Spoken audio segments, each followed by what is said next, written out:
Okay, so just for today, at least, we're doing the Rambam in Sefer Shoftim Hilchos Avel, chapter 13, the halachos about comforting the mourner. Okay, which I just got through saying that I have not done inside in a long time.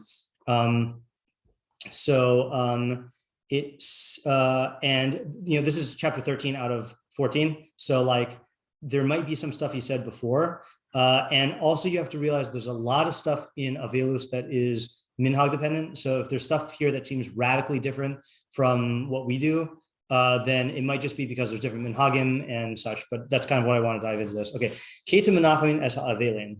How do we comfort the mourners?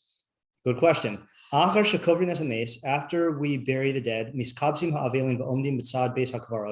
then the mourners gather and stand to the side of the graveyard, the cemetery.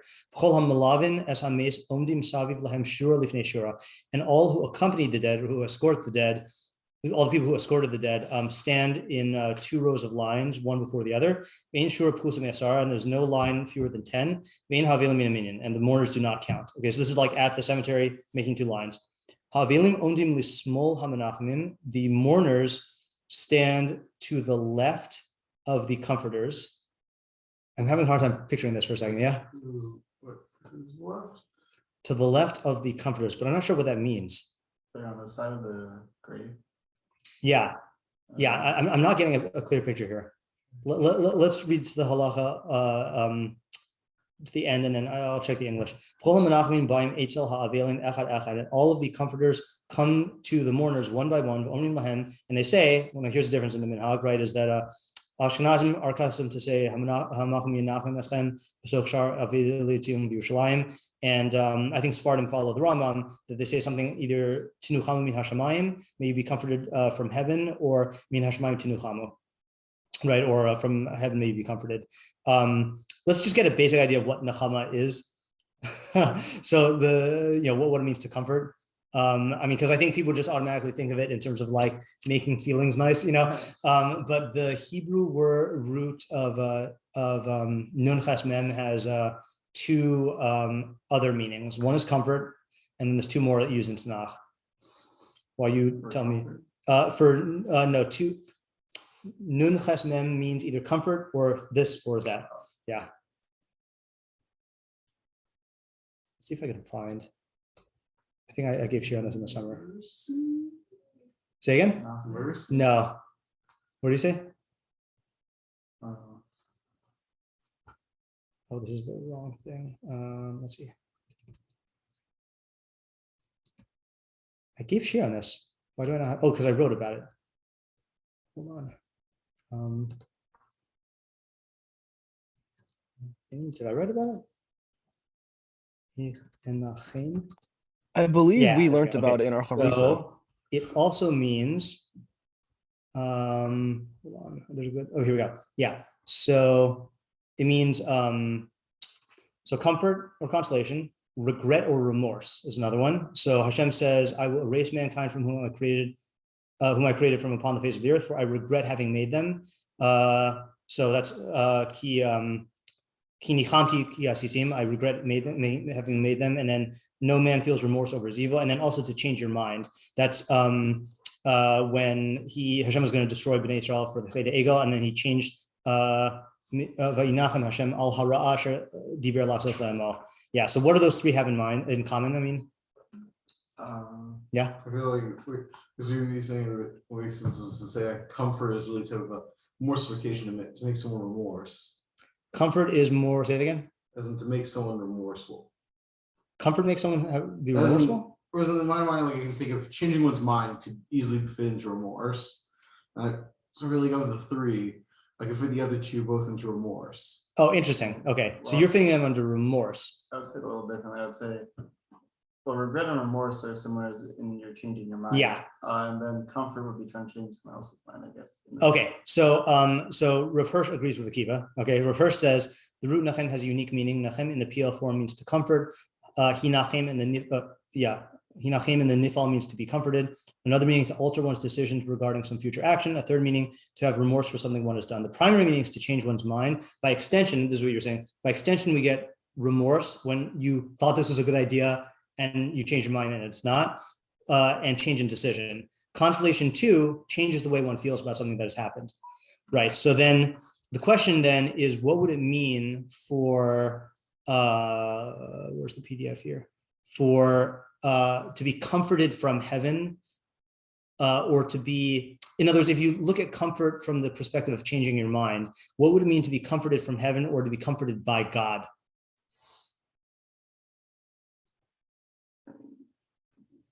Recognizing. Could you say that it's This is, I don't know, it's like not all part of God's plan, but like it's a natural thing that happens. Okay, It's part so of life. let's put this way, right? So there's gonna be something where, yeah, Chaim? yeah, could you Hold say on that just a it's second. like The audio's on the wrong setting. Speakers and volume. Yeah, go ahead. I think I can hear you now. yeah, could you say that in a sense it's I just forgot the word we used for it, but that like it's it like reconfigures the way that you think about the passing of the person or the state that you're in right now Yeah. of So like loss. and what's the element of min hashamayim or mi Hashem? Maybe from like a vantage point of God's, like in the kind of like a Tefilah way, but like a Yeah. thinking about what death means in the context of God. And like to me, it reminds me, I was just going through these halachos over Shabbos because Yeah. I came home, I came to Detroit to be Menachem Avel for Yeshua. Yeah. And then there's a halacha that is often quoted, I feel, that the Shulchan Aruch brings down. It seems kind of harsh about like the 3 days for crying, Yeah. and It's from the 7 Rambam. for Shiva, and for eulogizing, right? And that the Rambam says anybody who cries excessively. I'm just gonna over, read what you're referring to because I have it here. Okay, yeah. Yeah. So the Rambam. So it just reminded me of that. Yeah. Yeah, I'll read it and then you can say what your insight was. So the Rambam says in terms of the program that you have, he's always kasha adam al meso yeshem midai. Person shouldn't be hard on himself about a death excessively. Okay, Shnemar al tivku l'meis val tenudulo. It's a raya which I'm not going to go into right now. Klomar yashem midai. Shezehu min hagash olam. This is the way of the world. Death is the way of the world. V'hamitzar atma al min hagal olam harizeh tipesh. If you suffer because of the way of the world, then you're an idiot. Okay, that's what Chaim Emanuel said, harsh. Ela ketzad yaseh, rather, what should you do? Shlosha lebichi, 3 days for crying. Shiva lehesped, 7, meaning from 3 to 7 is eulogizing. Shloshim yom letisporos l'shar chamisha, and then 30 days for not cutting your hair and the other 5 halachos of shloshim. Then he says the opposite extreme. Anyone who does not mourn according to the guidelines of the Chachamim is cruel or indifferent. So you can't be overly emotional to the point where you're suffering based on the way of the world, because that's idiocy. You also can't be, you can't not do these things, because then that indicates a different kind of defect, which is cruelty or indifference. Yeah, so Chaim, what were you gonna segue from there into for the company? Yeah, I was just gonna say that part of this process seems like it's reframing it in a minhag sha'olam kind of way. So I feel like getting comfort from heaven is like recognizing that, there's like a justice and there's a divine justice, and that God has like systems, and that death is part of that system. Right. And if you reframe it that way and you don't take it as like a personal thing, right. Then I feel like that someone could find comfort in that.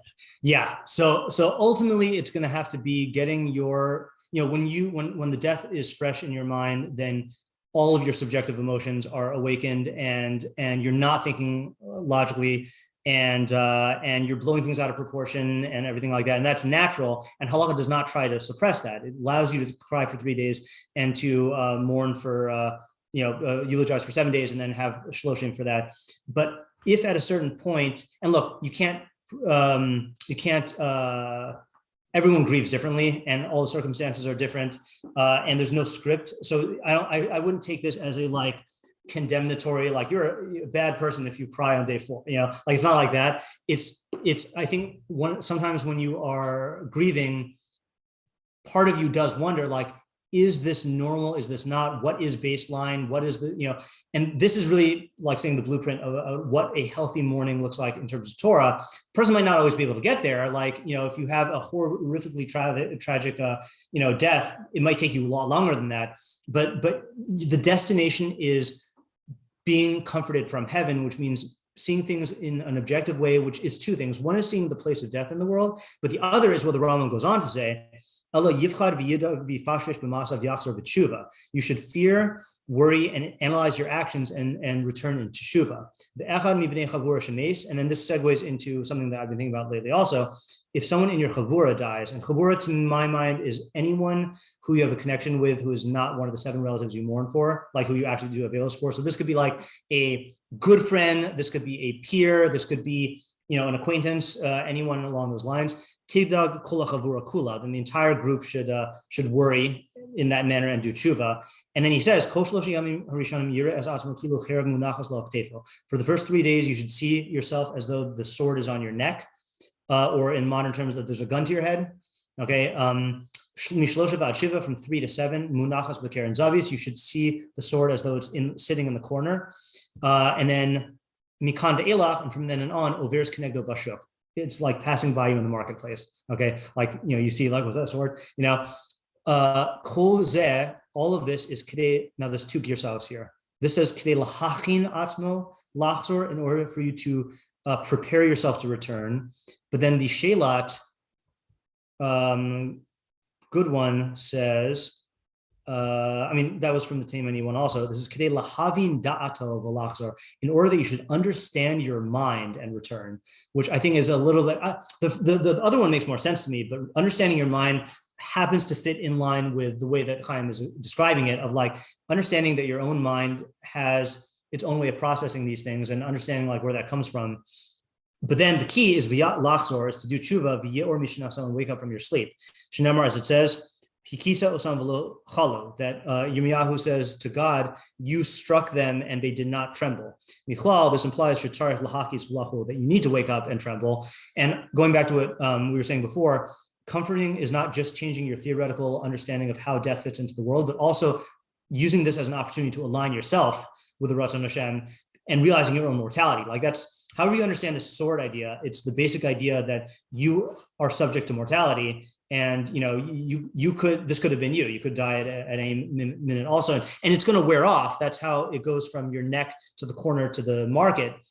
It's only natural that it wears off, but you have to take that and use it as impetus for tshuva to the extent that you can, and that's also using this as a way to frame yourself in God's framework. Chaim, is that left overhand, or do you have more to say? I'll assume that it was leftover. Yeah, that was leftover. Sorry. Okay, fine. Yeah, that's good. And let me just read one more here, because I think that is, this is the last one about mourning proper, I think, or comforting proper. Oh, sorry, no. Aveilim omnim l'smol, we read that. Okay. The achraka cholich avel leveso. Then the mourner goes home. Each and every set of the day of the 7 days, people come to comfort him. That's interesting. When I was learning with Yoshua about all the wedding stuff, there's all these like connections between the weddings and funerals. Like, Moshe was masaking the 7 days of party for a wedding and the 7 days of Avelos. And this, I've never seen panim chadashos in the context of mourning. That's interesting. What that to me signifies, anyone have an idea about why he would bring in the havamina, that would you not comfort them if it's not for panim chadashos? Like, it's a weird havamina. In other words, the havamina is, you only come to comfort them if there are new people, but not if there aren't. And then Kamash Mallah, no, it doesn't matter whether there are new people or not. Why would only new people? Yeah, I'll give you a hint from the wedding. So what's the idea of panim chadashos at the wedding? Or not at the wedding, at the Shabbat Brachos? For each time? Yeah. I also didn't know this until I learned with Yoshua. So I have an assumption. Sure. I was thinking about this before you said that you can see the connection by Shabbat Brachos, but maybe you could say that like you want to not only show, but like also like increase in the simcha and like spread it out to more people, and then show like lesson and call, like, and look, you have these friends and those friends, and look who's coming new, and look who's and then I was thinking, that like doing that by Shiva would maybe be actually wait, never mind. I had a different thought by that. Okay. But never mind. I was thinking along similar lines as you. So with the wedding, just halachically, you do the Shabbat Brachos at the chuppah, and then you only do the Shabbat Brachos at the meals if there are new people. So the idea is that people who miss the wedding, can also partake of hearing the Shavach of the Shavach brachos. So there is some public dimension of, like Chaim was saying, of like trying to spread whatever it is that we're trying to spread. The question is, how is that relevant in Avelos? Especially in Nechama, because you would think Nechama is for the mourners, not for the new people, or not like the new people who are coming. So I don't know if this is a Kavod Hameis thing or what. So that's something to think about. And then let's just read one more and then we'll stop for today. Avel Mesiv Barosh, the mourner sits at the head. I don't know the head of what. And the comforters only sit on the floor. We don't do this anymore. At least we don't do this. We learn a lot of these from Eov, that Eov's friend sat on the ground. They are not permitted to say anything until the mourner opens his mouth first. Because of Pasach Eov es pihu v'kalo es yomo. Eov's friend sat there in silence for 7 days, and then afterwards he opened his mouth. They didn't say anything to him, and then he opened his mouth and he cursed his day, which I don't think the mourners have to do. Vayan Eliphaz, and then Eliphaz spoke after that. Once the mourner nods his head, shuv ein hamanachmim rashayim leishiv, that's low. Then the comforters are not allowed to sit near him, shelo yatrichehu yasar midai, so that they don't burden him more than like excessively. That's another thing also, is like overburdening the mourners. You have that, saw that in experience? Or heard, yeah, both. Yeah. That's an important thing. Yeah. Yep. The worst is when a person comes in and hijacks the Shiva house and is just oblivious to social cues. That's not good. Yeah. The worst case of that I saw was one of my students lost his mother, and sometimes like people are in the like mood of like telling happy stories about the person who died. So this Rav came in and started like drama crying, and then started singing a nigun and trying to get everyone to sing, and it was just totally not reading the room. Not a good move. Yeah. And then I'll do this one last one because that's the end of the section. A dead person who doesn't have anyone to comfort, who doesn't have mourners to comfort.